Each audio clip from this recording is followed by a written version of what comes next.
Bem-vindos ao canal Sejam Santos, onde vamos explorar a vida e as obras dos santos mais inspiradores da história da Igreja Católica. Nós vamos compartilhar suas histórias, seus ensinamentos e seus exemplos de virtudes, esperando que possam nos inspirar a viver de acordo com os ensinamentos de Cristo. Então, se você quer aprender mais sobre esses santos e descobrir como suas vidas podem ser caminhos que nos levam a Jesus Cristo para nós hoje, inscreva-se no nosso canal e deixe o seu like. Inscreva-se hoje mesmo, divulgue nosso canal a seus amigos e comunidades e nos ajude o nosso canal para que possamos alcançar mais pessoas na divulgação a conhecer mais a vida dos santos. Onde a santidade é uma jornada diária. Faça parte dessa comunidade de busca pela santidade.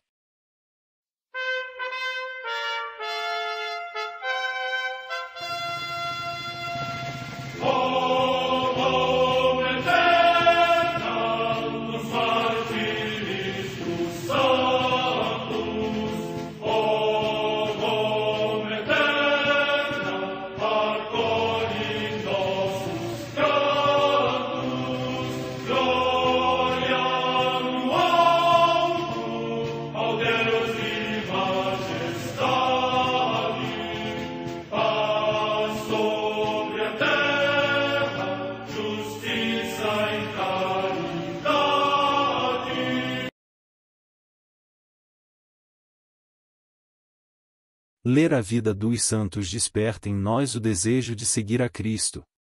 Através de suas vidas podemos aprender as virtudes, a sabedoria e o amor de Deus. Cada santo nos oferece um modelo de vida a ser imitado, como diz São Paulo na carta aos Hebreus, capítulo 12, versículo 1. Estamos rodeados por uma nuvem de testemunhas. A Igreja foi fundada por nosso Senhor Jesus Cristo não apenas como uma instituição, mas uma autêntica família. Os santos mártires, confessores, doutores, as virgens, os santos pastores e todos os demais santos são realmente nossos irmãos que nos precederam no caminho da fé e já estão no céu, para onde também iremos nós, pela graça de Deus. Portanto, sede santos, assim como o vosso Pai Celeste é santo. Mateus capítulo 5, versículo 48. Hoje, dia 21 de agosto, celebra a Igreja a vida desse grande santo, São Pio X. A Santa Madre Igreja celebra também nesse dia os santos. Na Trácia, na atual Turquia, os santos Agatônico, Lótico e outros, mártires, que, segundo a tradição, sofreram o martírio em Cilimbre e noutros lugares da região. Morte no século III. Em Roma, no Campo Verano, Santa Ciríaca, que deu o seu nome ao cemitério na Via Tiburtina, que ela tinha doado à Igreja. Morte no século III-IV. Em Útica, na África proconsular, na atual Tunísia, São Quadrato, bispo e mártir, que, juntamente com todo o seu povo, clérigos e leigos, deu testemunho de Cristo e, como bom pastor, seguiu no martírio, 4 dias depois, o rebanho que tinha apacentado.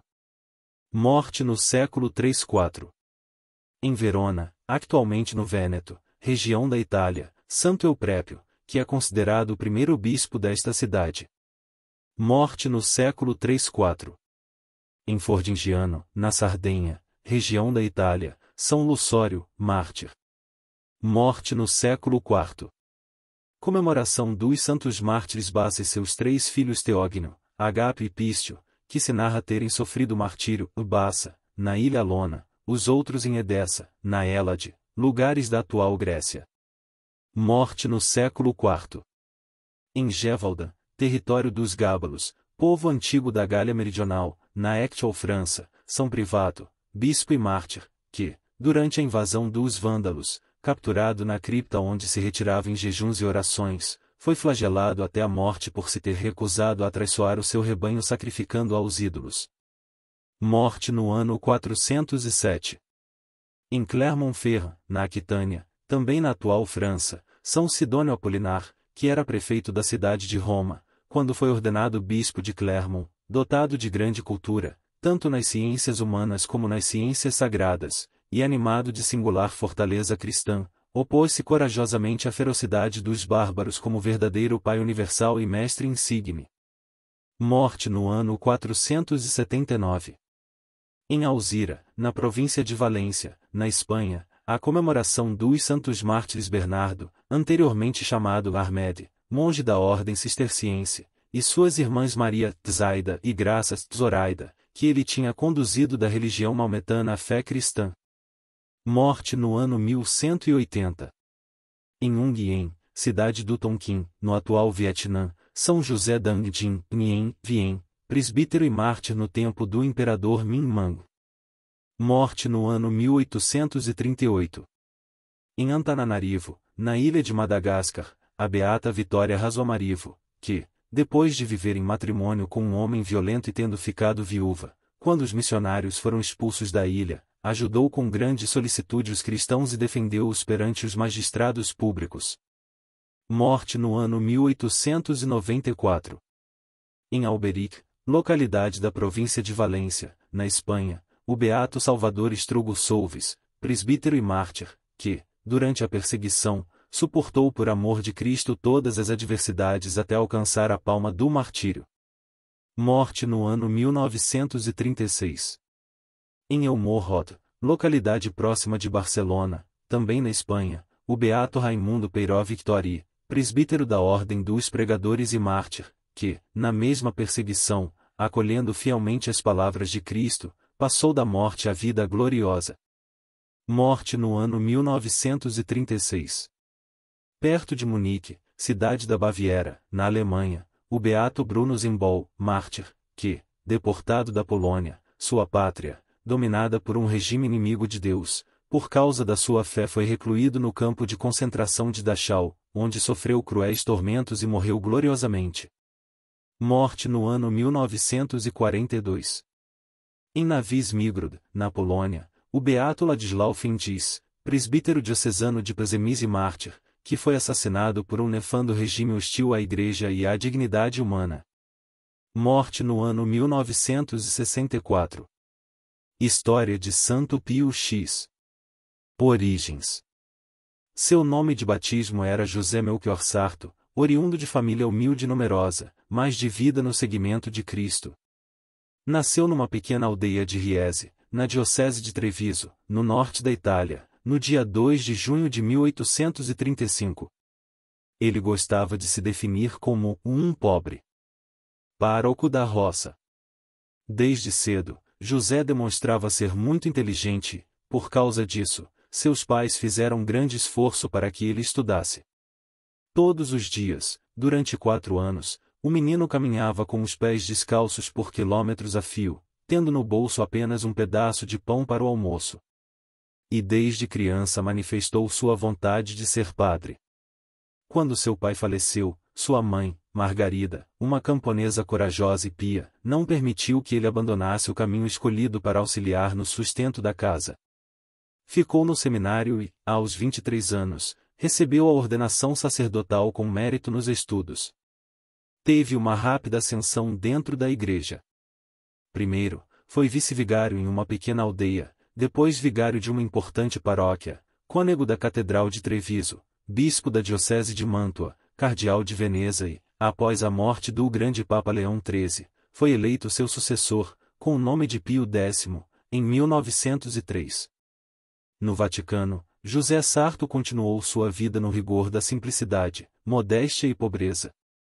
Surpreendeu o mundo católico quando adotou como lema de seu pontificado restaurar as coisas em Cristo. Tal meta traduziu-se em vigilante atenção à vida interna da Igreja. Realizou algumas renovações dentro da Igreja, criando bibliotecas eclesiásticas e efetuando reformas nos seminários. Pelo grande amor que dispensava à música sagrada, reformou, também, o breviário. Sua intensa devoção à Eucaristia permitiu que os fiéis pudessem receber a comunhão diária, autorizando, também, que a primeira comunhão fosse ministrada às crianças a partir dos 7 anos de idade. Instituiu o ensino do catecismo em todas as paróquias e para todas as idades, como caminho para recuperar a fé, e impôs-se fortemente contra o modernismo. Outra importante característica de sua personalidade era a bondade suave e radiante que todos notavam e sentiam na sua presença.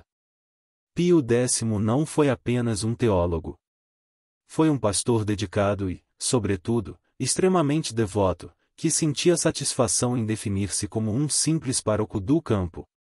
Ficou muito amargurado quando previu a Primeira Guerra Mundial e sentiu a impotência de nada poder fazer para que ela não acontecesse. Possuindo o dom da cura, ainda em vida intercedeu em vários milagres. Consta dos relatos que as pessoas doentes que tinham contato com ele se curavam. Discorrendo sobre tal fato, ele mesmo explicava como sendo o poder das chaves de São Pedro. Quando alguém o chamava de Padre Santo, ele corrigia sorrindo e não se diz santo, mas sarto, numa alusão ao seu sobrenome de família. Nasci pobre, vivi pobre e desejo morrer pobre, assim inicia o seu testamento. Santo Pio X foi batizado com o nome de José Melchior Sarto. Nasceu numa família pobre, humilde e cheia de filhos. Mas, também, era uma família rica de fé em Nosso Senhor Jesus Cristo. Seu local de nascimento e infância foi um vilarejo na região de Riese, pertencente à diocese de Treviso, que fica ao norte da Itália. Sua data de nascimento foi 2 de junho de 1835. Desde pequeno, José mostrou ter inteligência brilhante. Por isso, seus pais decidiram fazer um enorme esforço para que o menino conseguisse estudar. Assim, dia após dia, por 4 anos, José caminhou descalço por vários quilômetros para ir e vir da escola. Sua alimentação nesse tempo se resumia a um pedaço de pão que levava para o almoço. E desde esse tempo de criança, o brilhante José já dizia que queria ser padre. Órfão de pai. Quando se preparava para ingressar no seminário, seu pai veio a falecer. José, então, quis deixar os estudos para ajudar em casa. Sua mãe, porém, não permitiu. Ela se chamava Margarida e era uma camponesa cheia de coragem e fé. Assim, José permaneceu no seminário com o coração dividido por causa e sua família. Mas sua mãe sempre o encorajou a permanecer firme. No seminário, José também destacou-se nos estudos demonstrando, mais uma vez, sua inteligência brilhante. Ordenação e ascensão. José Melchior Sarto, o futuro Papa Pio X foi ordenado padre aos 23 anos. Por causa de sua inteligência, vida de oração, humildade e carisma, ele viveu uma ascensão rápida na igreja. No começo da vida de padre, foi vice-vigário em um vilarejo. Em seguida, o bispo designou o vigário de uma grande paróquia. Por causa de seu trabalho pastoral marcante, foi nomeado cônego da Catedral de Treviso. Depois, foi sagrado bispo da diocese italiana de Mantua. Em seguida, o Papa deu a ele o título de cardeal de Veneza. E, depois do falecimento do Papa Leão XIII, no conclave de 1903, Dom José Melchior Sarto foi eleito Papa. Ele aceitou a missão e escolheu o nome de Pio X. O começo da missão papal. Dom José Sarto assumiu o nome de Papa Pio X, mas continuou a ser quem era, vivendo a modéstia, a simplicidade e a pobreza. O lema de seu pontificado surpreendeu o mundo: restaurar as coisas em Cristo. Este lema foi bastante sentido através de uma vigilante atenção dada à vida interior da Igreja. Além disso, Pio X promoveu renovações na Igreja, como criar bibliotecas e reformar os seminários. Renovou também a música sacra, pela qual nutria grande amor. Outra reforma importante do Papa Pio X foi a do Breviário, o livro de orações que os clérigos utilizam para rezar o ano inteiro. Reformas para os leigos. Grande devoto da Eucaristia, São Pio X permitiu que os fiéis tivessem a grande graça de poderem receber a comunhão diariamente. Ele também autorizou que as crianças acima de 7 anos pudessem receber a primeira comunhão. Sob seu governo, o ensino do catecismo passou a ser ministrado em todas as paróquias, para fiéis de todas as idades, pois ele percebia que os católicos precisavam conhecer melhor a fé que professam. Essas reformas trouxeram importantes mudanças para a Igreja. Previsão da Primeira Guerra Mundial. Teólogo brilhante, São Pio X foi também pastor muito dedicado. Com satisfação ele fazia a questão de se definir como um simples pároco do campo. Ele anteviu a Primeira Guerra Mundial e isso lhe causou muito sofrimento. Sofreu pelas perdas que a humanidade sofreria e pela impotência de, mesmo como Papa, não poder fazer nada para evitá-la. Dom da cura. São Pio X tinha o dom da cura. Quando ele ainda estava vivo, várias curas extraordinárias aconteceram a doentes que tiveram contato com ele. Homem simples e acessível, ele explicava essas curas afirmando que elas emanavam do poder das chaves de São Pedro. Poder este que vem de nosso Senhor Jesus Cristo. São Pio X faleceu quando tinha 79 anos, em 20 de agosto de 1914 passou a ser aclamado como santo pelos fiéis. Em 1954 foi celebrada sua canonização. Oração a São Pio X. Ó Deus, que destes a São Pio X a graça de governar vossa Igreja com sabedoria, amor e verdade, dai também a nós, por sua intercessão, a graça de sabermos governar nossas vidas, nossas famílias, nossos empreendimentos, para que o vosso nome seja sempre mais glorificado. Por nosso Senhor Jesus Cristo, vosso Filho, na unidade do Espírito Santo. Amém. São Pio X, rogai por nós.